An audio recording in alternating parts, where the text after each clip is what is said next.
Hi students, welcome to Comworld with SKS. ഇന്ന് നമ്മൾ ഈ എപ്പിസോഡിൽ ഡിസ്കസ് ചെയ്യാൻ പോകുന്നത് സെക്കൻഡ് ഇയർ അക്കൗണ്ടൻസിയുടെ ഫസ്റ്റ് പാർട്ടായിട്ടുള്ള അക്കൗണ്ടൻസിയിൽ നിന്നും the second chapter, that is partnership, അതിൻ്റെ ബേസിക് കൺസെപ്റ്റ്സിനെ കുറിച്ചാണ് നമ്മൾ ഇന്ന് മനസ്സിലാക്കാൻ പോകുന്നത്. അപ്പോൾ ഓൾറെഡി നമ്മൾ അതിനകത്ത് accounting for non profit making ഓർഗനൈസേഷൻ്റെ ചാപ്റ്റർ നമ്മൾ ഓൾറെഡി ഡിസ്കസ് ചെയ്ത് കഴിഞ്ഞു. ദെൻ രണ്ടാമത്തെ ചാപ്റ്ററായിട്ട് അതിൽ നിന്നും വ്യത്യസ്തമായിട്ടുള്ള ഒരു ഓർഗനൈസേഷനായിട്ടുള്ള പാർട്ട്ണർഷിപ്പ് എന്ന് പറയുന്ന, അല്ലെങ്കിൽ ട്രേഡിംഗ് കൺസേൺ ആയിട്ടുള്ള, അല്ലെങ്കിൽ പ്രോഫിറ്റ് മേക്കിംഗ് കൺസേൺ ആയിട്ടുള്ള പാർട്ട്ണർഷിപ്പിനെ കുറിച്ചാണ് നമ്മൾ ആ സെക്കൻഡ് ചാപ്റ്റർ തുടങ്ങുന്നത്. സോ അതിൻ്റെ ബേസിക് കൺസെപ്റ്റ്സ് എന്തൊക്കെയാണെന്ന് നമുക്കിന്ന് ഡിസ്കസ് ചെയ്യാം.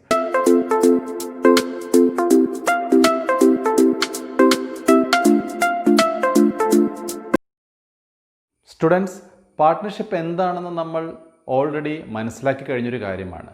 ഫസ്റ്റ് ഇയറിലെ ബിസിനസ് സ്റ്റഡീസിൽ നമ്മൾ forms and formation of organisation പഠിച്ചപ്പോൾ അതിൽ നമ്മൾ ഒരു 5 കാറ്റഗറി ഓഫ് ഓർഗനൈസേഷൻ നമ്മൾ പരിചയപ്പെട്ടു, പ്രൈവറ്റ് സെക്ടറിലുള്ളത്. അതിനകത്ത് ഏതൊക്കെയായിരുന്നു നിങ്ങൾ ഓർക്കുന്നുണ്ടാവും. ഒന്ന് സോൾ പ്രൊപ്രൈറ്റർഷിപ്പ്, രണ്ടാമതായിട്ട് partnership, then joint Hindu family business, അതുപോലെ തന്നെ ജോയിൻറ്റ് സ്റ്റോക്ക് കമ്പനി, പിന്നെ കോഓപ്പറേറ്റീവ് സൊസൈറ്റി. ഇങ്ങനെ 5 ഓർഗനൈസേഷൻസിൽ ഒരെണ്ണം നമ്മൾ ആമുഖമായിട്ട് കുറച്ചേറെ കാര്യങ്ങൾ നമ്മൾ പാർട്ട്ണർഷിപ്പിനെ കുറിച്ച് അവിടെ പഠിച്ചിട്ടുണ്ടായിരുന്നു. So that chapter is discussed here. ആ പാർട്ട്ണർഷിപ്പ് ഫേമിൽ നമ്മൾ മെയിൻറ്റെയിൻ ചെയ്യേണ്ട അക്കൗണ്ടുകളെക്കുറിച്ച്, ഏതൊക്കെ രീതിയിലാണ് നമ്മൾ അക്കൗണ്ട്സ് മെയിൻറ്റെയിൻ ചെയ്യുന്നത്, ക്യാപിറ്റൽ അക്കൗണ്ടിൻ്റെ മെത്തേഡ്സ് എന്തൊക്കെയാണ് തുടങ്ങിയ കാര്യങ്ങളാണ് ഈ ചാപ്റ്റർ നമ്മൾ ഡിസ്കസ് ചെയ്യുന്നത്. അതിൻ്റെ ബേസിക് കൺസെപ്റ്റ്സ് പ്രോബ്ലം സൈഡുമായിട്ട് ബന്ധപ്പെടുത്തിക്കൊണ്ടുള്ള ഒരു ചാപ്റ്ററാണ് ഈ സെക്കൻഡ് ഇയറുടെ രണ്ടാമത്തെ ചാപ്റ്ററായിട്ട് ഫസ്റ്റ് പാർട്ട് നമുക്ക് ഉൾപ്പെടുത്തിയിരിക്കുന്നത്. That is partnership, the basic concepts.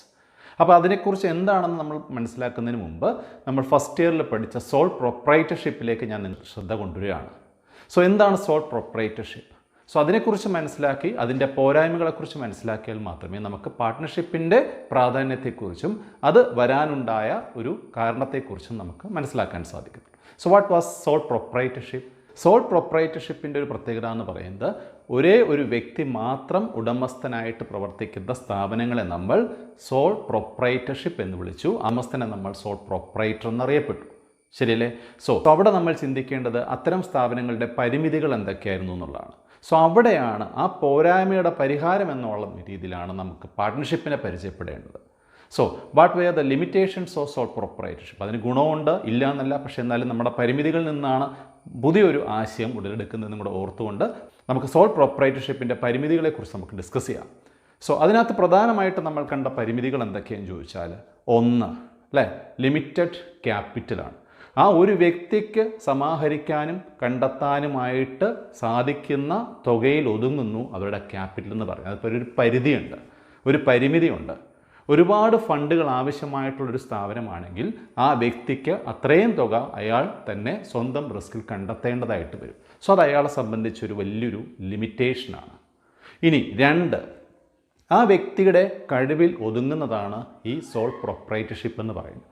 ഒരു വ്യക്തി ഉടമസ്ഥനായിട്ട് പ്രവർത്തിക്കുന്ന ഇത്തരം സ്ഥാപനങ്ങളിൽ ആ വ്യക്തിയുടെ വൈഭവം, അല്ലെങ്കിൽ ആ വ്യക്തിയുടെ നേതൃത്വ പാഠവും, ആ വ്യക്തിയുടെ ബിസിനസ്സിനെ കുറിച്ചുള്ള അറിവ്, ആ വ്യക്തിയുടെ മാനേജറിയൽ എഫിഷ്യൻസി തുടങ്ങിയ കാര്യങ്ങളിൽ പരിമിതപ്പെട്ട് കിടക്കുകയാണ് ആ ബിസിനസ്സിൻ്റെ വിജയം എന്ന് പറയുന്നത്.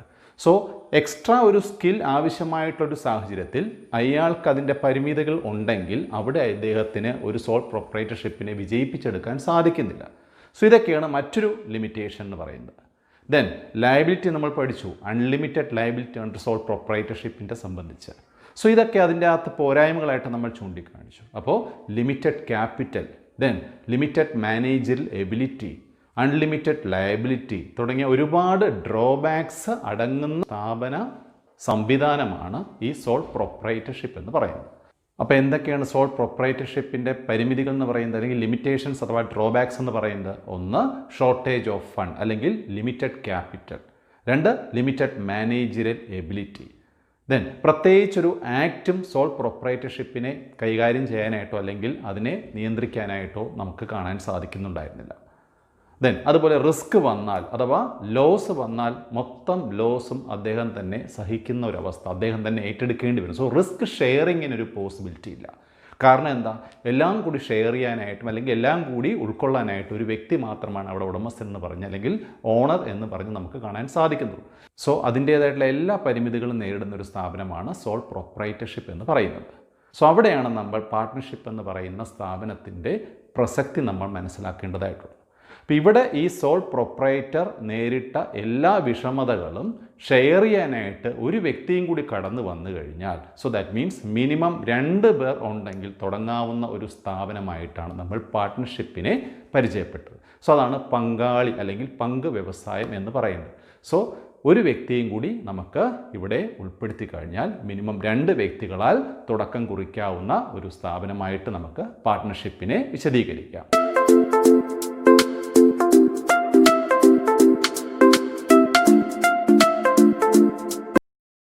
അപ്പോൾ എന്താണ് പാർട്ട്ണർഷിപ്പ് എന്ന് നമുക്ക് നോക്കാം.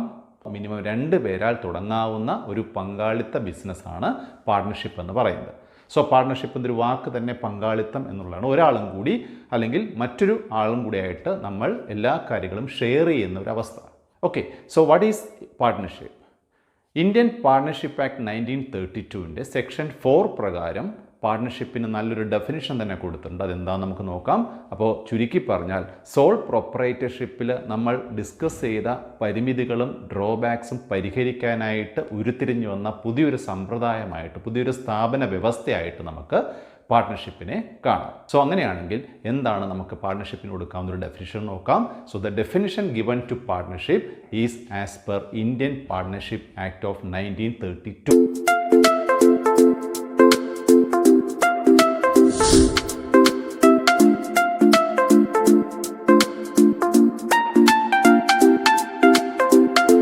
സോ 1932 ഇന്ത്യൻ പാർട്ട്ണർഷിപ്പ് ആക്ടിൻ്റെ സെക്ഷൻ 4 പ്രകാരം പാർട്ട്ണർഷിപ്പിന് കൊടുത്തിരിക്കുന്ന ഒരു വിശദീകരണം എന്താണെന്ന് നമുക്ക് നോക്കാം. So according to the Indian partnership act of 1932, section 4 defines a partnership as the relation between 2 or more persons who have agreed to share the profits of a business carried on by all or any one of them acting for all. ഒന്നുകൂടി ഞാൻ define ചെയ്യുവാണ്. According to Section 4 of Indian Partnership Act of 1932, a partnership is defined as the relationship between 2 or more persons who have agreed to share the profits of a business carried on by all or any one of them acting for all. So ഈ definition എന്ന് പറയുന്നത് വളരെ important ആയിട്ടുള്ളൊരു ഡെഫിനിഷനാണ്. ഈ definition നമ്മൾ വിശകലനം ചെയ്ത് നോക്കിക്കഴിഞ്ഞാൽ അതിനകത്തും തന്നെ നമ്മൾ ഈ പാർട്ട്ണർഷിപ്പ് ബിസിനസ്സിൻ്റെ പല ഫീച്ചേഴ്സ് നമുക്ക് കാണാൻ സാധിക്കും. സോ ഞാൻ അതൊന്നുകൂടി റിപ്പീറ്റ് ചെയ്യാണ്. അതിൻ്റെ അടിസ്ഥാനത്തിൽ നമ്മൾ ഫീച്ചേഴ്സിലോട്ട് വരുവാണ്. So it is the relationship between 2 or more persons. 2 അതിൽ കൂടുതലോ ആൾക്കാരുടെ ഒരു റിലേഷൻഷിപ്പാണ് പാർട്ട്ണർഷിപ്പിൽ നമുക്ക് കാണാൻ സാധിക്കുന്നത്. അപ്പോൾ സോൾ പ്രൊപ്രൈറ്റർ എന്ന് പറയുന്ന ഒരു വ്യക്തിയുടെ ഉടമസ്ഥതയിലുള്ള സോൾ പ്രൊപ്രൈറ്റർഷിപ്പിൽ നിന്ന് പാർട്ട്ണർഷിപ്പിലോട്ട് നമ്മൾ ചുവട് മാറ്റുമ്പോൾ അവിടെ മിനിമം 2 പേരെങ്കിലും ഉണ്ടായിരിക്കണം. കാരണം നമുക്കറിയാം ഒരാൾ ഉടമസ്ഥതയിലുള്ളതിനെ നമ്മൾ സോൾ പ്രൊപ്രൈറ്റർഷിപ്പ് എന്ന് വിളിച്ചു. സോ ഒരു partnership രൂപീകരിക്കണമെങ്കിൽ there should be at least 2 persons. So the definition says that it is the relation between 2 or more persons. 2 അതിൽ കൂടുതലോ ആൾക്കാർ നമ്മുടെ ആകാം. അപ്പോൾ അവിടെ നമ്മൾ മാക്സിമം എത്ര പേരെ ആകാമെന്നതിനെ കുറിച്ച് ചർച്ച ചെയ്യുന്നുണ്ട്. The relation between 2 or more persons who have agreed to share the profits. അപ്പോൾ അവിടെ രണ്ടാമത്തെ പോയിൻ്റായിട്ട് നമ്മൾ ആ ഒരു സെൻറ്റൻസിനെ വിശദീകരിക്കുക. സോ ഇവരെന്തിനാണ് ഒത്തുചേർന്നേക്കുന്നത്, ഇവരെന്താണ് എന്തിനു വേണ്ടിയാണ് ഇവർ ഈ റിലേഷനിലോട്ട് വന്നേക്കുന്നത്? So they want to share the profits of a business. അവരൊരു ബിസിനസ് തുടങ്ങി അതിൽ നിന്നുമുള്ള പ്രോഫിറ്റ് ഷെയർ ചെയ്യാൻ ആഗ്രഹിക്കുന്നു. അപ്പോൾ നിങ്ങൾക്ക് ചോദിക്കാം, പ്രോഫിറ്റ് മാത്രമേ ഒരു ബിസിനസ്സിൽ വരാൻ ഇല്ല, അത് റിസ്കിൻ്റെ ഭാഗമായിട്ട് നമുക്ക് ലോസും നേരിടേണ്ടി വരും തീർച്ചയായിട്ടും. സോ നമ്മൾ പ്രോഫിറ്റബിൾ ബിസിനസ്സിനെ ആണ് എയിം ചെയ്യുന്നു എന്ന് മാത്രം. അപ്പോൾ തീർച്ചയായിട്ടും റിസ്ക് അവിടെ ഉണ്ട്, ഇല്ല എന്നല്ല. പക്ഷേ നമുക്ക് സ്ട്രെസ് കൊടുക്കേണ്ടത് such business should be always profit seeking on. Profit നേടിത്തരുന്ന ഒരു ബിസിനസ്സായിട്ട് മാത്രമേ നമുക്ക് എപ്പോഴും ഒരു പാർട്ട്ണർഷിപ്പിനെ വീക്ഷിക്കാൻ പറ്റൂ. അതിനകത്ത് ലോസ് വരുന്നു ഇല്ലയോ എന്നുള്ളത് അത് രണ്ടാമത്തെ കാര്യം, അത് നമ്മുടെ റിസ്കിൻ്റെ ഭാഗമായിട്ട് വരും. തീർച്ചയായിട്ടും റിസ്ക് നമ്മൾ ഏറ്റെടുത്തേ പറ്റൂ. എവരി ബിസിനസ് ഹാസ് റിസ്ക്, അത് നമ്മൾ അംഗീകരിച്ചേ മതിയാവും. അപ്പോൾ പാർട്ട്ണർഷിപ്പിൻ്റെ ഡെഫിനേഷനിലെ 2 പോർഷൻ നമ്മളിപ്പോൾ പറഞ്ഞു കഴിഞ്ഞു. ഒന്നാമതായിട്ട് നമ്മൾ പറഞ്ഞത് എന്താണ്? It is the relation between 2 or more persons who have agreed to share the profits of a business. Okay, രണ്ട് പാർട്ട് ക്ലിയർ ആയല്ലോ. ഇനി അതിൻ്റെ കണ്ടിന്യൂഷൻ എന്താണെന്ന് നോക്കാം. Who have agreed to share the profits of a business carried on by all. So what is the meaning of carried on by all?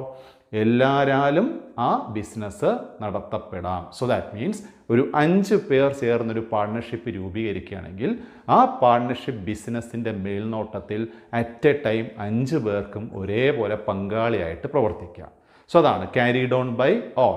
എല്ലാവരും കൂടി ഒരുമിച്ച് തന്നെ ആ ബിസിനസ്സിൻ്റെ മേൽനോട്ടം വഹിക്കാം. ഒരാളെ പ്രത്യേകം ചുമതലപ്പെടുത്താതെ 5 പേർക്കും കൂടി, പാർട്ട്നേഴ്സ് എത്ര ആയിക്കോട്ടെ, അവർക്ക് എല്ലാവർക്കും കൂടി ആ ബിസിനസ്സിനെ നോക്കി നടത്താനുള്ള ഒരു സംവിധാനവും ഇവിടെ നമുക്കുണ്ട്. ഇനി അതിൻ്റെ തുടർച്ചയായിട്ട് എൻഡ് ചെയ്യുന്ന പോർഷൻ കൂടി നോക്കുകയെ, or any one of them acting for all.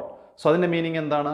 Any one of them acting for all എന്ന് പറഞ്ഞാൽ ഇനി അല്ല, 5 പേർക്കും അറ്റ് എ ടൈം ഇതിൻ്റെ മേൽനോട്ടത്തിൽ പങ്കാളിയാകാൻ സാധിക്കുന്നില്ല എങ്കിൽ അവർക്ക് വേണമെങ്കിൽ ബാക്കിയുള്ളവർക്ക് എല്ലാവർക്കും കൂടി ചേർന്ന് ഒരാളെ ചുമതലപ്പെടുത്താം. സോ ആ വ്യക്തി മറ്റുള്ളവർക്ക് വേണ്ടി ഈ ബിസിനസ് നോക്കി നടത്തുന്നെങ്കിൽ അല്ലെങ്കിൽ മേൽനോട്ടം വഹിക്കുന്നെങ്കിൽ we can say that any one of them acting for all. So totally പാർട്ണർഷിപ്പിൻ്റെ ഡെഫിനിഷൻ എന്താ പറയുന്നത്? ഇന്ത്യൻ പാർട്ണർഷിപ്പ് ആക്ട് ഓഫ് 1932 പ്രകാരം സെക്ഷൻ 4 പ്രകാരം പാർട്ണർഷിപ്പിന് കൊടുക്കുന്ന ഡെഫിനിഷൻ എന്താണെന്ന് ചോദിച്ചാൽ it is the relation between 2 or more persons. First part അവിടെ നമുക്ക് നിർത്താം. Then second part, who have agreed to share the profits of a business. So അവർ എഗ്രി ചെയ്തേക്കുന്നത് പ്രോഫിറ്റ്സ് ഷെയർ ചെയ്യാനായിട്ടാണ്. സോ ആ ബിസിനസ് നടത്തി അവർ ലാഭം പങ്കിട്ടെടുക്കാൻ ആഗ്രഹിക്കുന്നു. Then carried on by all or any one of them acting for all. So the last part and the third part എന്താ അതിനെ കുറിച്ച് മനസ്സിലാക്കിയത്? ആ ബിസിനസ് ഒന്നുകിൽ എല്ലാവരാലും ഒരുപോലെ നോക്കി നടത്തപ്പെടാം, അല്ലെങ്കിൽ അതിൻ്റെ മറുവശം എന്താ? Or any one of them acting for all. So that means മറ്റുള്ളവർക്ക് വേണ്ടി ഒരാൾ ആ ചുമതല ഏറ്റെടുത്ത് നടത്താം. സോ ഇങ്ങനെ ഉള്ള ഒരു സംവിധാനത്തെ നമുക്ക് പാർട്ട്ണർഷിപ്പ് എന്ന് വിശദീകരിക്കാം. So that is the most important definition given to partnership as per section 4 of Indian partnership act of which year 1932. So once again I am repeating the definition, concluding the definition. So what is the definition given to partnership according to the Act 1932? The relation between 2 or more persons who have agreed to share the profits of a business carried on by all or any one of them acting for all. So is it clear? Okay. So students, hope you have understood the definition. Now who is a partner? The persons who have entered into such a business are individually known as partners and they are collectively called firm, F-I-R-M. Okay. So the persons are individually known as partners and collectively called firm, and the name in which the partnership business is registered is called a firm name. Okay, ഇപ്പോൾ 3 കാര്യങ്ങൾ നമ്മളിപ്പോൾ പറഞ്ഞു. ഇവിടെ വ്യക്തികളായിട്ട് പാർട്ട്നേഴ്സായിട്ട് enter ചെയ്തേക്കുന്ന വ്യക്തികളെ നമ്മൾ ഇൻഡിവിജ്വലായിട്ട് നമ്മൾ term ചെയ്യുന്നത് പാർട്ട്നേഴ്സ് എന്നാണ്. അവരെ ഒന്നടങ്കം അഥവാ കളക്റ്റീവായിട്ട് നമ്മൾ അറിയപ്പെടുന്നത് ഫേം എന്നുള്ള വാക്കിലൂടെയാണ്. ഇനി ഏത് പേരിലാണോ നമ്മൾ ഈ ബിസിനസ് തുടങ്ങുന്നത് അഥവാ രജിസ്റ്റർ ചെയ്യുന്നത്, ഔദ്യോഗികമായിട്ട് അറിയപ്പെടുന്നത്, ആ പേരിന് നമ്മൾ ഫേം നെയിം എന്ന് വിളിക്കുന്നു. Is clear? Okay.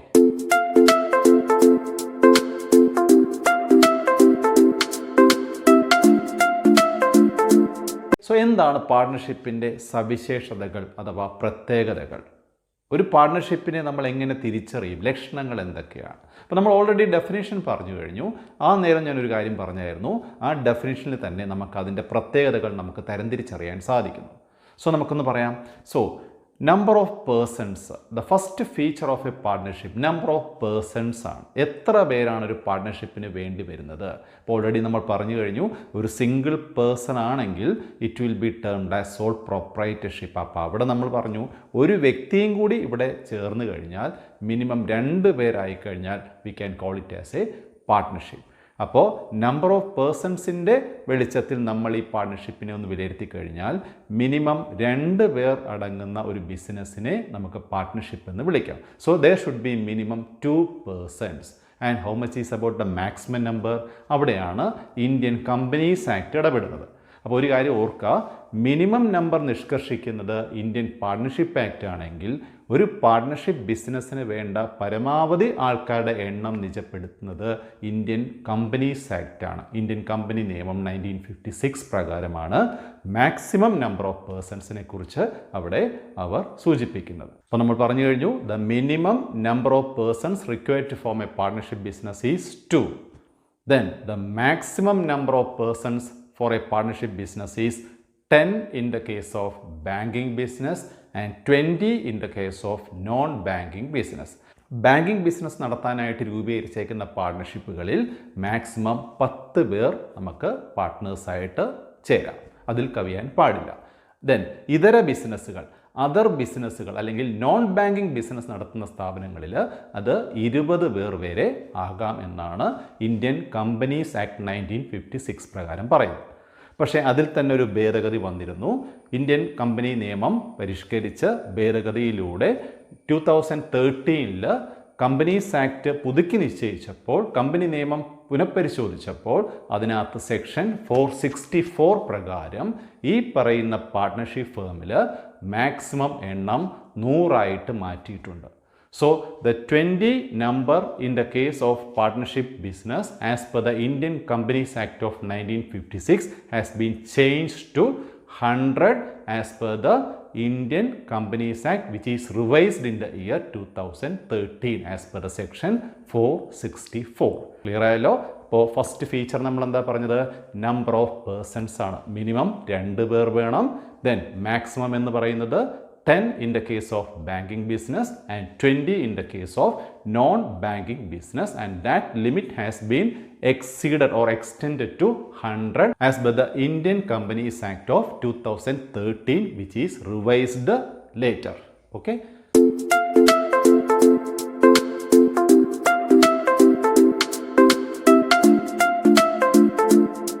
Students, the second feature of a partnership business is agreement.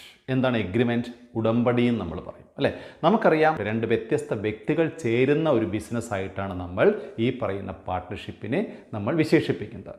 So അവരുടെ അഭിപ്രായങ്ങൾക്ക് വ്യത്യാസം ഉണ്ടാവും, അവരുടെ അഭിരുചികൾക്ക് വ്യത്യാസം ഉണ്ടാവും, അവരുടെ കാഴ്ചപ്പാടുകൾക്ക് വ്യത്യാസം ഉണ്ടാവും. ഒരുപാട് വ്യത്യാസങ്ങൾ ഈ വ്യക്തികൾ തമ്മിൽ അവരുടെ കാഴ്ചപ്പാടിലും അഭിപ്രായങ്ങളിലും എല്ലാം വരും.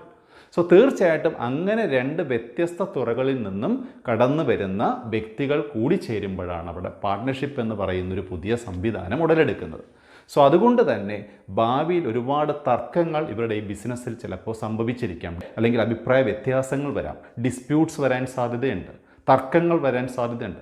സോ ഇതിനെല്ലാം ഒരു ബദലായിട്ട് ഇവർ രൂപീകരിക്കുന്ന സമയത്ത് തന്നെ ഇവർ എന്ത് ചെയ്യുന്നു? ഒരു എഗ്രിമെൻറ്റ് ഫ്രെയിം ചെയ്യുന്നു. ഓർക്കുക, every partnership business should have an agreement. ഒരു എഗ്രിമെൻറ്റ് മസ്റ്റാണ്. ഇനി എഗ്രിമെൻറ്റിനെ കുറിച്ച് പറയുമ്പോൾ, അഥവാ ഉടമ്പടിയെക്കുറിച്ച് പറയുമ്പോൾ നമ്മൾ മറ്റൊരു കാര്യം കൂടെ കൂട്ടിച്ചേർക്കുന്നു. ഈ എഗ്രിമെൻ്റ് എന്ന് പറയുന്നത് നമുക്ക് വാക്കാൽ ആകാം, അല്ലെങ്കിൽ റിട്ടൺ ആകാം. That means this agreement can either be oral or written. ലിഖിതമായിട്ടോ വാക്കാലോ നമുക്ക് ഈ എഗ്രിമെൻറ്റ് നമുക്ക് രൂപീകരിക്കാം. പക്ഷേ എഗ്രിമെൻ്റ് അവിടെ മസ്റ്റാണ്. ഭാവിയിലുള്ള തർക്കങ്ങൾക്ക് പരിഹാരമെന്നോണം ഈ പറയുന്ന എഗ്രിമെൻ്റ് അവിടെ മസ്റ്റാണ്. Then when that agreement is in written form, it is called partnership deed. അപ്പോൾ ഓർക്കുക, the second feature of a partnership firm or a business is regarding the agreement. So every partnership business is formed by an agreement. It is a must for every such partnership concern, and that agreement can either be written or oral. Oral agam അല്ലെങ്കിൽ written agam. When that agreement is in written form, it is called a partnership deed. Clear ആയല്ലോ? അപ്പോൾ എന്താണ് deed? When the agreement is made in written, that agreement is called a partnership deed. So അപ്പോൾ നമ്മൾ നോക്കിയ ഒന്നാമത്തെയും രണ്ടാമത്തെയും point എന്ന് പറയുന്ന feature എന്ന് പറയുന്ന ഒന്ന് regarding the number of persons, and the second one is regarding the agreement.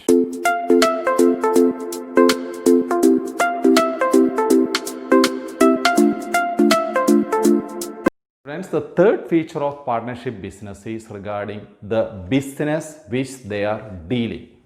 എന്ത് ബിസിനസ്സാണ് ഇവർ ഡീല് ചെയ്യുന്നത്, എത്തരം ബിസിനസ്സുകളായിരിക്കണം ഈ പാർട്ട്ണർഷിപ്പിൽ ഡീല് ചെയ്യപ്പെടേണ്ടത് എന്നതിനെക്കുറിച്ചാണ് മൂന്നാമത്തെ ഫീച്ചർ ക്ലിയർ ആക്കുന്നത്. They have formed as per an agreement to share the profits of a business. നമ്മൾ പറഞ്ഞൊരു ബിസിനസ്സിൻ്റെ പ്രോഫിറ്റ് നേടുക എന്നുള്ള ഒരു ഉദ്ദേശത്തോടു കൂടിയാണ് ഇവർ ഈ പാർട്ട്ണർഷിപ്പ് രൂപീകരിക്കുന്നത്. നമ്മൾ ആദ്യമേ പറഞ്ഞു, ഡെഫിനിഷൻ നമ്മൾ ക്ലിയർ ആക്കി കഴിഞ്ഞു. അതിൻ്റെ വെളിച്ചത്തിൽ നമുക്ക് ഈ ബിസിനസ്സിനെ കൂടി നമ്മൾ പറയുകയാണെങ്കിൽ ഇവിടുത്തെ ബിസിനസ് എന്ന് പറയുന്നത് ഈ should be lawful or legal business. നിയമപരമായിട്ട് അനുവദനീയമായിട്ടുള്ള ബിസിനസ്സുകൾ മാത്രമേ ഇന്ത്യൻ പാർട്ട്ണർഷിപ്പ് ആക്ട് പ്രകാരം നമുക്കൊരു പാർട്ട്ണർഷിപ്പായിട്ട് തുടങ്ങാൻ സാധിക്കത്തുള്ളൂ. സോ ദാറ്റ് മീൻസ് നിയമവിരുദ്ധമായിട്ടുള്ളത്, അതായത് ഇല്ലീഗലായിട്ടുള്ള അൺലോഫുൾ ആയിട്ടുള്ള ബിസിനസ്സുകളൊന്നും പാർട്ട്ണർഷിപ്പിൻ്റെ പേരിൽ നമുക്ക് തുടങ്ങാൻ സാധിക്കത്തില്ല. അത് നിയമം അനുവദിക്കുന്നില്ല എന്നർത്ഥം. So the business starter should be A lawful or A legal one. And it should be profit seeking. ലാഭം നേടിത്തരുന്ന ഒരു ബിസിനസ് ആയിരിക്കണം ഈ പറയുന്ന പാർട്ട്ണർഷിപ്പ്. അല്ലെങ്കിൽ ലാഭകരമായിട്ടുള്ള ഒരു ബിസിനസ് ആയിരിക്കണം ഇത്തരത്തിൽ പാർട്ട്ണർഷിപ്പ് എന്നുള്ള പേരിൽ നമ്മൾ രൂപീകരിക്കുമ്പോൾ ശ്രദ്ധിക്കേണ്ട ഒരു കാര്യം, ഏറ്റെടുക്കേണ്ടത്. So the third point is regarding the business that it demands that it should be legal or lawful and also profit seeking. ലാഭകരമായിട്ടുള്ളതും നിയമ സംഹിതയുടെ അകത്ത് നിന്നുകൊണ്ട് പെർമിസിബിൾ ആയിട്ടുള്ള നിയമം അനുശാസിക്കുന്ന ഒരു ബിസിനസ് ആയിരിക്കണം പാർട്ട്ണർഷിപ്പിൽ നമ്മൾ തുടങ്ങേണ്ടത്. ദാറ്റ് മീൻസ് നിയമവിരുദ്ധമായിട്ടുള്ള ഒരു ബിസിനസ് നമുക്ക് ഇതിനകത്ത് രൂപീകരിക്കാൻ സാധ്യമല്ല, അത് നിയമം പെർമിറ്റ് ചെയ്യുന്നില്ല എന്നർത്ഥം.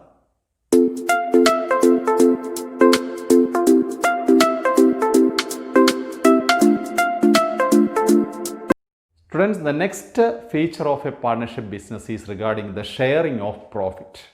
അപ്പോൾ ലാഭം അഥവാ നഷ്ടം വന്നാൽ നമ്മളത് എങ്ങനെ ഷെയർ ചെയ്യും, പാർട്ട്നേഴ്സ് തമ്മിൽ അത് എങ്ങനെയാണ് ഷെയർ ചെയ്യുന്നത്.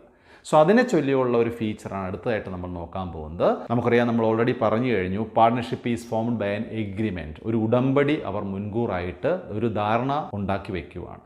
അത് ഓറൽ ആവാം അല്ലെങ്കിൽ റിട്ടേൺ ആവാം എന്ന് പറഞ്ഞു കഴിഞ്ഞു. സോ ആ പറയുന്ന എഗ്രിമെൻറ്റിൽ ഈ പറയുന്ന ലാഭവും നഷ്ടവും വന്നാൽ വീതിക്കേണ്ടതിനെക്കുറിച്ച് അവിടെ മുൻകൂട്ടി പ്രതിപാദിച്ചിട്ടുണ്ടാവും.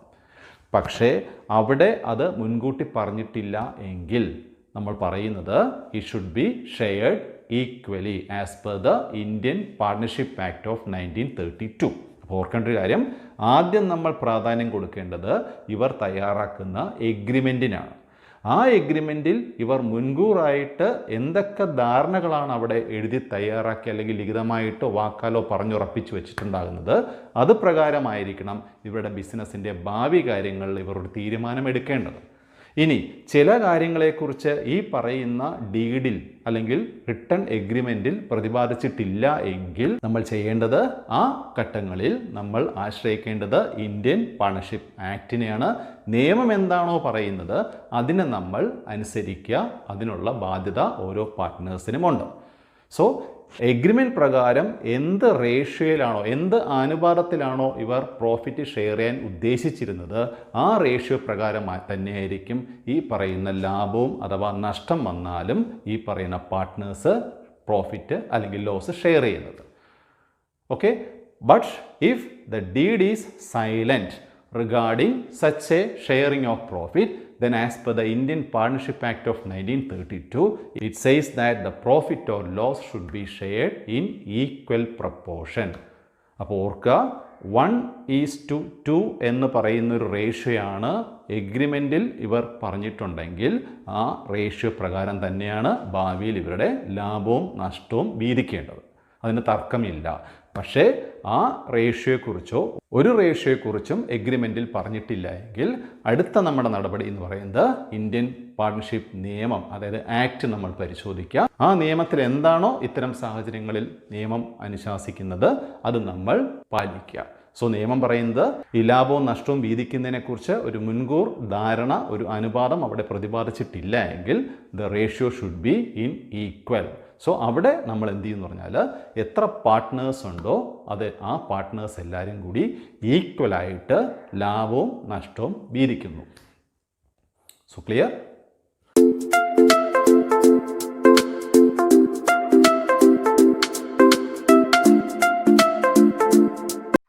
The next feature regarding the partnership is utmost good faith. So അതിൻ്റെ അർത്ഥം മറ്റൊന്നുമല്ല, പരസ്പര ഒരു ധാരണ, പരസ്പര ഒരു വിശ്വാസം, ഒരു ആത്മാർത്ഥത. പരസ്പരം ചതിക്കാതിരിക്കാനുള്ളൊരു മനോഭാവം പുലർത്തുക. സോ സ്ഥാപനത്തിനോട് കൂറ് കാണിക്കുക, സ്വന്തം പാർട്ട്ണറോട് നീതി പുലർത്തുക, സ്വന്തം സ്ഥാപനത്തിനോട് നീതി പുലർത്തുക. സോ ഇങ്ങനെ ഉള്ള ചില മൂല്യങ്ങൾ ഉയർത്തി കാണിക്കുന്ന ഒരു ഫീച്ചറാണ് നമ്മൾ അടുത്തതായിട്ട് പാർട്ട്ണർഷിപ്പിനെ കുറിച്ച് മനസ്സിലാക്കേണ്ടത്. And that is called utmost good faith. So every partner should be faithful to each other and towards the business. നമ്മൾ ആദ്യമേ പറഞ്ഞു കഴിഞ്ഞു, പല വ്യത്യസ്ത തരക്കാരായിട്ടുള്ള ആൾക്കാരാണ് അല്ലെങ്കിൽ വ്യക്തികളാണ് ഇതിനകത്ത് പാർട്ട്നേഴ്സായിട്ട് വന്ന് ജോയിൻ ചെയ്യുന്നതും റിലേഷനിൽ പെടുന്നതും. സോ തീർച്ചയായിട്ടും അവരുടെ പല പല സാഹചര്യങ്ങളും ഭാവിയിൽ പാർട്ട്ണർഷിപ്പിനെ ബാധിക്കാനും ഇടയുണ്ട്. അപ്പോൾ ഒരു കാര്യം ഓർത്താൽ മതി, സ്വന്തം ബിസിനസ് പുരോഗതി കൈവരിക്കണമെങ്കിൽ, നല്ല രീതിയിൽ മെച്ചപ്പെട്ടൊരു ബിസിനസ്സിലോട്ട് നമുക്ക് പോകണമെങ്കിൽ, പുരോഗതിയിലോട്ട് പോകണമെങ്കിൽ they should be faithful to each other. വ്യക്തിവൈരാഗ്യമോ വ്യക്തിപരമായിട്ടുള്ള താല്പര്യങ്ങളോ ഒന്നും ഒരു പാർട്ട്ണറും പുലർത്താൻ പാടില്ല. പരസ്പരം അവർ ആത്മാർത്ഥമായിട്ട് തന്നെ സഹകരിച്ച് പ്രവർത്തിക്കുക, പരസ്പരം അന്യോന്യം അല്ലെങ്കിൽ അവർ നീതി പുലർത്തുക, പരസ്പരം അവർ നീതി പുലർത്തി തന്നെ മുന്നോട്ട് പോവുക, സ്ഥാപനത്തിനോട് കൂറ് പുലർത്തുക. ഒരു ചതിയുടെയും വഞ്ചനയുടെയും മനോഭാവം വെച്ച് പുലർത്താൻ അവർ പാടില്ല. എന്നാൽ മാത്രമേ അവർക്ക് ഈ ബിസിനസ്സിനെ വളർത്തി പുരോഗതിയിലോട്ട് വളർത്തിക്കൊണ്ടുവരാൻ സാധിക്കത്തുള്ളൂ. So that is called utmost good faith. So the next point we have studied is utmost good faith. It demands that every partner should be faithful to each other. സ്വന്തം സ്ഥാപനമാണ്, മറ്റ് പാർട്ട്നേഴ്സ് ഒപ്പം ഉണ്ടെങ്കിൽ പോലും സ്വന്തം സ്ഥാപനമായിട്ട് തന്നെ കണക്കാക്കി അതിനോട് കൂടുതൽ നീതി പുലർത്തുക, മറ്റ് പാർട്ട്നേഴ്സിനോട് ചതി എന്നൊരു മനോഭാവം വെച്ച് പുലർത്താതിരിക്കാൻ ശ്രമിക്കുക. സോ പരസ്പരം നീതി പുലർത്തുക എന്നൊരു തത്വം വിളിച്ചോതുന്ന അല്ലെങ്കിൽ ഒരു മൂല്യം വിളിച്ചോതുന്ന ഒരു പ്രിൻസിപ്പിളാണ്, ഒരു ഫീച്ചറാണ് ഈ പറയുന്ന അറ്റ്മോസ്റ്റ് ഗുഡ് ഫെയ്ത്ത് എന്ന് പറയുന്നത്.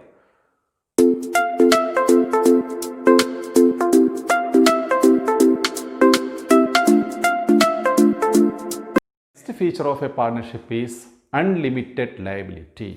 So already we have heard about the liability, the word liability. So what is a liability? അല്ലേ, നമ്മുടെ ബാധ്യതകൾ. So here in a partnership business, every partner's liability is unlimited. So what is unlimited? ബിസിനസ്സിൻ്റെ അല്ലെങ്കിൽ ആ ഫേമിൻ്റെ ബാധ്യതകൾ തീർക്കാനായിട്ട് ബിസിനസ്സിൻ്റെ ആസ്തികൾ കൊണ്ടും തികയാത്ത പക്ഷം ഓരോ പാർട്ട്നേഴ്സും ഇൻഡിവിജ്വലായിട്ട് അവരുടെ വ്യക്തിപരമായിട്ടുള്ള സ്വത്തുക്കൾ പോലും നൽകിക്കൊണ്ട്, നഷ്ടപ്പെടുത്തിക്കൊണ്ട്, സാക്രിഫൈസ് ചെയ്തുകൊണ്ട് ആ സ്ഥാപനത്തിൻ്റെ, ഇവരുടെ ഫേമിൻ്റെ കടബാധ്യതകൾ തീർക്കാൻ ബാധ്യസ്ഥരാണ്. സോ ആ ഒരു പോയിൻ്റ് വിളിച്ചോതുന്ന ഒരു പ്രിൻസിപ്പിളാണ് അല്ലെങ്കിൽ ഒരു ഫീച്ചറാണ് ഈ പറയുന്ന അൺലിമിറ്റഡ് ലയബിലിറ്റി എന്ന് പറയുന്നത്. അപ്പോൾ ഓൾറെഡി നമ്മൾ സോൾ പ്രൊപ്രൈറ്റർഷിപ്പിലും ഇതേ പ്രശ്നം അവിടെയും നമ്മൾ കണ്ടു. അവിടെയും അദ്ദേഹത്തിൻ്റെ ലയബിലിറ്റി എന്ന് പറയുന്നത് അൺലിമിറ്റഡ് ആണ്. സോ നഷ്ടം മുഴുവൻ ആ വ്യക്തി തന്നെ സഹിക്കേണ്ടി വന്നു. പക്ഷേ ഇവിടെ ഒരു ഗുണം എന്ന് പറഞ്ഞാൽ ആ ലയബിലിറ്റി ഷെയർ ചെയ്യാൻ പാർട്ട്നേഴ്സ് ഉണ്ടെന്നുള്ളതാണ്. പക്ഷേ എന്നിരുന്നാൽ പോലും ഈ പറയുന്ന ലയബിലിറ്റി പാർട്ട്ണർഷിപ്പിനെ സംബന്ധിച്ച് ജോയിൻ്റ് ആൻഡ് സെവറലാണ്. So what is joint? കൂട്ടുത്തരവാദിത്തം. ഈ സ്ഥാപനം വരുത്തുന്ന നഷ്ടങ്ങൾ സ്ഥാപനത്തിൻ്റെ തന്നെ ആസ്തികൾ ഉപയോഗിച്ച് പരിഹരിക്കാൻ സാധിച്ചില്ല എങ്കിൽ പാർട്ട്നേഴ്സിൻ്റെ സ്വന്തം അല്ലെങ്കിൽ വ്യക്തിപരമായിട്ട് അവരുടെ പേരിലുള്ള അവരുടെ പ്രൈവറ്റ് അസറ്റ്സ് പോലും നഷ്ടപ്പെടുത്തിക്കൊണ്ടാണേലും ഈ പറയുന്ന കടബാധ്യതകൾ ഇവർ തീർക്കേണ്ടതായിട്ട് വരും. അവിടെയാണ് സെവറൽ ലയബിലിറ്റി എന്ന് പറയുന്നത്. സോ പാർട്ട്ണർഷിപ്പിൻ്റെ ലയബിലിറ്റി എന്ന് പറയുന്നത് ജോയിൻറ്റുമാണ്, സെവറലുമാണ്. So what is joint? കൂട്ടുത്തരവാദിത്തമുണ്ട്. ആ കൂട്ടുത്തരവാദിത്തത്തിലൂടെ ഇവർക്ക് ഈ ബാധ്യത തീർക്കാൻ പറ്റാതെ വന്നാൽ the liability will be shifted to each and every partner. So there it is called several. ഓരോരുത്തരും വ്യക്തിപരമായിട്ട് ഇൻഡിവിജ്വലായിട്ട് ഈ കടബാധ്യത തീർക്കാൻ ബാധ്യസ്ഥരായിട്ട് മാറും. So that is called unlimited liability. അപ്പോൾ ഒരു ഭീഷണി എപ്പോഴും പാർട്ട്നേഴ്സിനുള്ളത്, ഈ പാർട്ട്ണർഷിപ്പ് ഫേം നഷ്ടത്തിൽ വരുന്ന ഒരു അവസ്ഥയിൽ ആ ബാധ്യതകൾ തീർക്കുന്ന ഒരു സമയം വരുമ്പോൾ ഇവരുടെ സ്വകാര്യ സ്വത്തുക്കൾ പോലും, ഇവരുടെ വ്യക്തിപരമായിട്ടുള്ള പേരിലുള്ള ഇവരുടെ സ്വകാര്യ സ്വത്തുക്കൾ പോലും നഷ്ടപ്പെടാനുള്ള സാധ്യതയുണ്ട്. അവിടെയാണ് ലയബിലിറ്റി അൺലിമിറ്റഡ് എന്ന് നമുക്ക് പോയിൻ്റ് ഔട്ട് ചെയ്യാൻ സാധിക്കുന്നത്.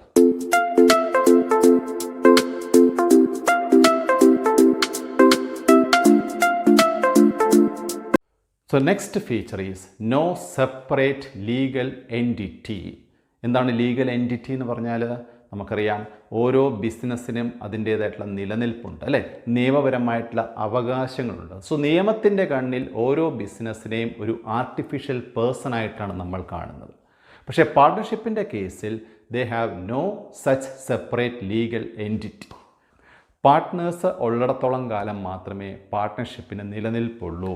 അവരിൽ നിന്നും വിഭിന്നമായിട്ട് സ്വതന്ത്രമായിട്ടൊരു നിലനിൽപ്പ് ഒരു പാർട്ട്ണർഷിപ്പ് ബിസിനസ്സിനും അവകാശപ്പെടാൻ ഇല്ല എന്ന് പറയുന്ന ഒരു തത്വമാണ്, ഒരു ഫീച്ചറാണ് ഈ പറയുന്ന നോ സെപ്പറേറ്റ് ലീഗൽ എൻറ്റിറ്റി എന്ന് പറയുന്നത്. സോ ദാറ്റ് മീൻസ് പാർട്ട്നേഴ്സ് പിരിഞ്ഞു പോയി കഴിഞ്ഞാൽ അതോടുകൂടി ഈ ബിസിനസ്സും നിലനിൽക്കുന്നില്ല, അതും ഇതോടുകൂടി അവസാനിക്കുന്നു എന്നർത്ഥം. That point is called no separate legal entity.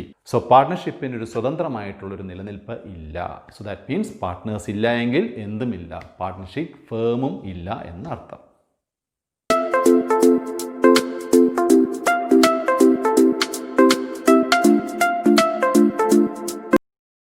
So the next and the last important feature of partnership business is derived from the definition point, that is business carried on by all or any one of them acting for all.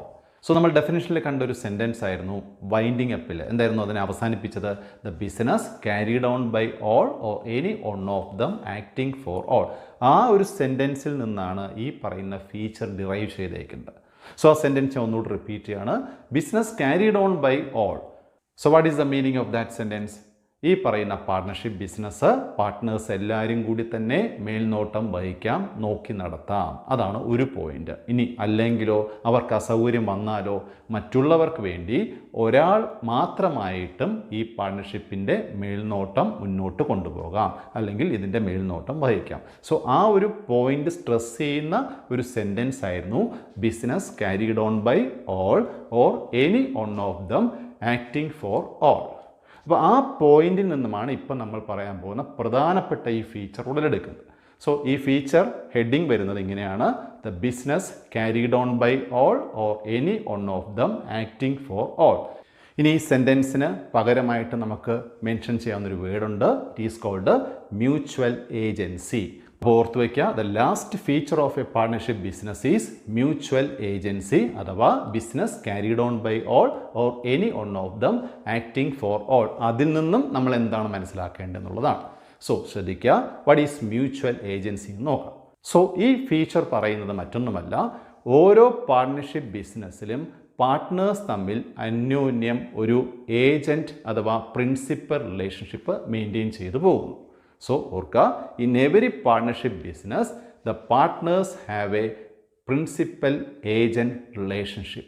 അന്യോന്യം ഒരു principal agent relationship അവർ keep ചെയ്യുന്നുണ്ടെന്ന് അർത്ഥം. So എന്താണ് principal, എന്താണ് agent, നമുക്ക് നോക്കാം.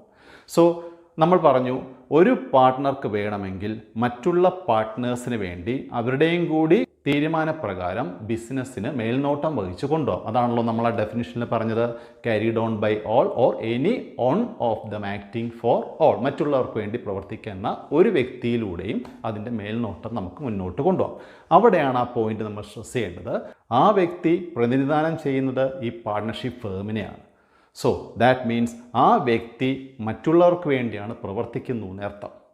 So ഈ വ്യക്തിയുടെ എല്ലാ പ്രവൃത്തികളുടെയും അനന്തരഫലം ആ വ്യക്തിയിൽ മാത്രമല്ല നിക്ഷിപ്തമായിരിക്കുന്നത്. കാരണം എല്ലാവരും കൂടി തീരുമാനിച്ചിട്ടാണ് ആ വ്യക്തിയെ ആ ചുമതല ഏൽപ്പിക്കുന്നത്. സോ അതുകൊണ്ട് തന്നെ ചുമതല ഏൽപ്പിച്ചാൽ പോലും അതിൻ്റെ പുറകിലുള്ള ഉത്തരവാദിത്വത്തിൽ നിന്നും ഒരു പാർട്ട്നേഴ്സിനും ഒഴിയാൻ സാധിക്കില്ല എന്നർത്ഥം. Is it clear? സോ ചുരുക്കി പറഞ്ഞാൽ, ആ വ്യക്തി ഏറ്റെടുക്കുന്ന പാർട്ട്ണർഷിപ്പിനെ പ്രതിനിധീകരിച്ച് മറ്റു പാർട്ട്നേഴ്സിനെ പ്രതിനിധീകരിച്ച് ഏറ്റെടുക്കുന്ന എല്ലാ പ്രവൃത്തികളുടെയും റെസ്പോൺസിബിലിറ്റി അഥവാ ഉത്തരവാദിത്വം എല്ലാ പാർട്ട്നേഴ്സിനും ഉണ്ട് എന്നർത്ഥം. അതിൽ നിന്ന് ഒഴിയാൻ നമുക്ക് സാധിക്കില്ല. കാരണം ഇവരും കൂടി തീരുമാനിച്ചിട്ടാണ് ആ ചുമതല ആ വ്യക്തി വഹിക്കുന്നത്. സോ അദ്ദേഹം വരുത്തി വയ്ക്കുന്ന ഏതൊരു പ്രവൃത്തിയുടെയും അനന്തരഫലം, അതായത് അത് ദോഷമായിക്കോട്ടെ നല്ലതായിക്കോട്ടെ, അതിൽ ആർക്കും കൂടി ഉത്തരവാദിത്തമുണ്ട്. ഈ പറയുന്ന ആ ചുമതല ഏൽപ്പിച്ച മറ്റ് പാർട്ട്നേഴ്സിനും ഉത്തരവാദിത്തമുണ്ടെന്നർത്ഥം. മ്യൂച്വൽ ഏജൻസി എന്ന് പറയുന്ന ഈ ഒരു ഫീച്ചർ എക്സ്പ്ലെയിൻ ചെയ്യാനായിട്ട് ഞാൻ നിങ്ങളെ ഒരു ഉദാഹരണത്തിലേക്ക് കൊണ്ടുപോവാണ്. സപ്പോസ് ABC എന്ന് പറയുന്ന 3 പാർട്ട്നേഴ്സും കൂടിയാണ് ഒരു ബിസിനസ് നടത്തിക്കൊണ്ടു പോകുന്നതെന്ന് വിചാരിക്കുക. സോ നമ്മൾ പറഞ്ഞ പോലെ തന്നെ ഒന്നുകിൽ ഈ സ്ഥാപനം Aക്കും Bക്കും Cക്കും കൂടി ഒരുമിച്ച് മേൽനോട്ടം വഹിച്ചു കൊണ്ടുപോകാം, അല്ലെങ്കിൽ ആ 2 പേർ മൂന്നാമനെ ഇതിൻ്റെ ചുമതല ഏൽപ്പിക്കാം. അത് 3 പേരുടെയും കൂടി സമ്മതത്തിന് വിധേയമായിട്ട് മാത്രമേ സാധിക്കത്തുള്ളൂ.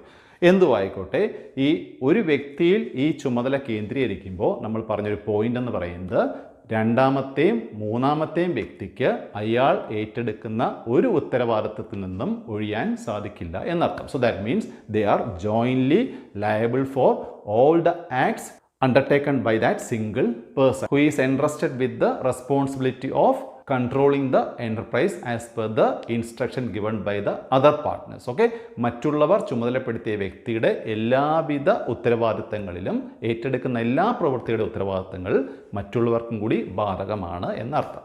സോ ഇവിടെയാണ് ഏജൻറ്റ് അഥവാ പ്രിൻസിപ്പൽ എന്ന് പറയുന്ന ആ ഒരു റിലേഷൻ നമ്മൾ കാണേണ്ടത്. സോ നമ്മൾ പറഞ്ഞ എന്താ, every partner in a partnership firm keeps a principal agent relationship with other partners.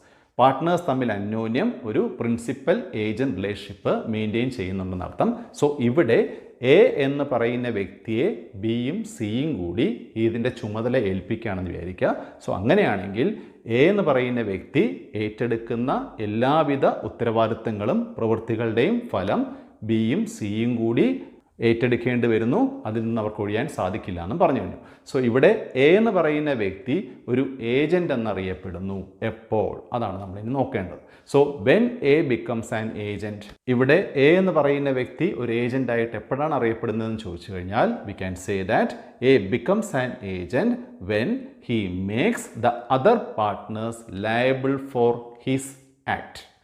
Clear ആയല്ലോ? So when he becomes an agent, when A becomes an agent, A becomes an agent when he makes the other partners liable for his acts. That means A എന്ന് പറയുന്ന വ്യക്തി ഏറ്റെടുക്കുന്ന അല്ലെങ്കിൽ ഏർപ്പെട്ട എല്ലാ പ്രവൃത്തികളുടെയും ഉത്തരവാദിത്തം അല്ലെങ്കിൽ liability ബിയും സിയും എന്ന് പറയുന്ന മറ്റ് പാർട്ട്നേഴ്സും കൂടി അനുഭവിക്കേണ്ടി വന്നാൽ, ഏറ്റെടുക്കേണ്ടി വന്നാൽ അവിടെ എ എന്ന് പറയുന്ന വ്യക്തി ബി എന്ന് പറയുന്ന പാർട്ട്ണറുടെയും സി എന്ന് പറയുന്ന പാർട്ട്ണറുടെയും ഏജൻ്റായിട്ട് മാറി എന്നർത്ഥം. ക്ലിയർ ആയല്ലോ? ഒന്നുകൂടി പറഞ്ഞു കഴിഞ്ഞാൽ A becomes an agent when he makes the other partners liable for his act. അയാളുടെ പ്രവൃത്തിയുടെ അനന്തരഫലം മറ്റ് പാർട്ട്നേഴ്സും കൂടി അനുഭവിക്കേണ്ടി വന്നാൽ, ഏറ്റെടുക്കേണ്ടി വന്നാൽ, അവരും കൂടി അതിനകത്ത് ബാധ്യതപ്പെട്ടാൽ he becomes their agent. So അവിടെ ബിയും സിയും നിൽക്കുന്നത് പ്രിൻസിപ്പൽ എന്ന് പറയുന്ന പൊസിഷനിലാണ്. സോ അവിടെയാണ് പാർട്ട്നേഴ്സ് തമ്മിൽ ഏജന്റ് പ്രിൻസിപ്പൽ റിലേഷൻഷിപ്പ് ഉണ്ടെന്ന് നമ്മൾ പറയാൻ കാര്യം. സോ ഇനി എ എപ്പോഴാ ഒരു പ്രിൻസിപ്പളായിട്ട് മാറാൻ സാധ്യതയുള്ളത്? A becomes a principal when the other partners make him liable for their acts. അപ്പോൾ എ ഒരു പ്രിൻസിപ്പളായിട്ട് എപ്പോഴാണ് അറിയപ്പെടുന്നത്? ബിയും സിയും ചെയ്യുന്ന പ്രവൃത്തിയുടെ അനന്തരഫലം എ അനുഭവിക്കേണ്ടി വന്നാൽ എ അവരുടെ പ്രിൻസിപ്പൽ എന്ന് നമുക്ക് അറിയപ്പെടാം. സോ അവിടെ ഉത്തരവാദിത്തപ്പെടുന്നത് എ ആണ്. ആരുടെ പ്രവൃത്തിയുടെ ഉത്തരവാദിത്തം കൂടി ഇയാൾ ഏറ്റെടുക്കുന്നു? ബിയോ സിയോ ചെയ്യുന്ന പ്രവൃത്തിയുടെ ഉത്തരവാദിത്തം എയും കൂടി ഏറ്റെടുക്കേണ്ടി വന്നാൽ അവരുടെ പ്രിൻസിപ്പൾ എന്നുള്ള പദവിയിലേക്ക് എ മാറുന്നു. സോ ഇതാണ് ഓർക്കേണ്ട ഒരു കാര്യം. സോ ഇവിടെയാണ് ഏജന്റ് പ്രിൻസിപ്പൽ അഥവാ മ്യൂച്വൽ ഏജൻസി എന്ന് പറയുന്ന ഫീച്ചർ അടങ്ങുന്നത്. So what is mutual agency? In every partnership business partners have a principal agent relationship. When a partner becomes an agent, when he is known by a term agent, when he makes the other partners liable for his acts. And when he becomes a principal, when the other partners makes him liable for their acts. അപ്പോൾ ഇവിടെ ആ എക്സാമ്പിളിൽ നിന്ന് ഞാൻ ഈ സെൻറ്റൻസിനെ ഒന്നുകൂടി പരിഷ്കരിച്ച് പറയാൻ പോവാണ്. A B C നമ്മൾ 3 പാർട്ട്നേഴ്സിനെ കുറിച്ച് പറഞ്ഞു. ഇവിടെ എ എന്ന് പറയുന്ന വ്യക്തി എപ്പോഴാണ് ഒരു ഏജന്റ് ആകുന്നത്? When A makes B and C liable for A's act, then in that context A will become the agent of B and C. Clear ayallo? Then the second point, when A becomes a principal, A becomes a principal when B and C, that is the other partners, makes A liable for their acts. ആരായി their ഇവിടെ ബിയും സിയുമാണ്. So അവരുടെ പ്രവൃത്തിയിലൂടെ എയും കൂടി അതിനകത്ത് ഉത്തരവാദിത്തപ്പെടുമ്പോൾ, ബാധ്യതപ്പെടുമ്പോൾ, there A becomes the principal of the other partners. So ഇതാണ് mutual agency എന്ന് പറയുന്നത്, അഥവാ ഈ പറയുന്ന ഡെഫിനിഷനിൽ നിന്നും നമ്മൾ കൊണ്ടുവന്ന കോണ്ടെക്സ്റ്റ് അല്ലെങ്കിൽ തീം എന്ന് പറയുന്നത്. ഇത് ഏത് കോണ്ടെക്സ്റ്റിൽ നിന്നാണ് ഈ ഫീച്ചർ ഡിറൈവ് ചെയ്ത് ആ ഡെഫിനിഷൻ നമ്മൾ പറഞ്ഞ from the point a business carried on by all or any one of them acting for all, അവിടെയാണ് ആ ഉത്തരവാദിത്തത്തിൻ്റെ ഷെയറിംഗ് വരുന്നത്. സ്റ്റുഡൻസ്, പാർട്ണർഷിപ്പിൻ്റെ ഫീച്ചേഴ്സ് ക്ലിയർ ആയിട്ട് തന്നെ മനസ്സിലായെന്ന് വിചാരിക്കുന്നു. ഇന്ന് നമ്മൾ ഡിസ്കസ് ചെയ്ത ഈ ചാപ്റ്ററിൻ്റെ നോട്ട്സ്, ഈ പോർഷൻ്റെ നോട്ട്സ് ഞാൻ ഡിസ്ക്രിപ്ഷൻ ബോക്സിൽ ലിങ്ക് ആയിട്ടിട്ടുണ്ട്, നിങ്ങളത് കാണുക. പാർട്ണർഷിപ്പിൻ്റെ കണ്ടിന്യൂവേഷൻ എപ്പിസോഡുമായിട്ട് നമുക്കിനി വീണ്ടും അടുത്ത വീഡിയോയിൽ കാണാം. Till then take care, by.